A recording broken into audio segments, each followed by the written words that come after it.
আলহামদুলিল্লাহ, আল্লাহর পবিত্র ঘরের সামনে বসে আছি। আমার সামনে আল্লাহর পবিত্র ঘর।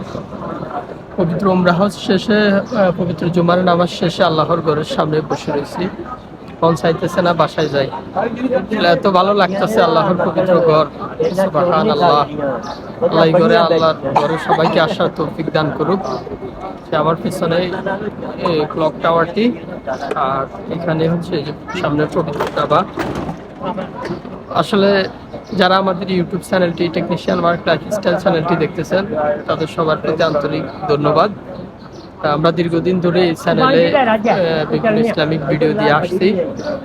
অনেক ভিডিও আপলোড করেছি, অনেকে ভিডিওগুলো দেখেছেন। সবার প্রতি আন্তরিক ধন্যবাদ। অবশ্যই সবাই আমাদের চ্যানেলের ভিডিওগুলো দেখবেন। সবার প্রতি অনেক ভালোবাসা এবং দোয়া। আল্লাহর পবিত্র ঘরের জন্য সবাইকে আসসালামু আলাইকুম।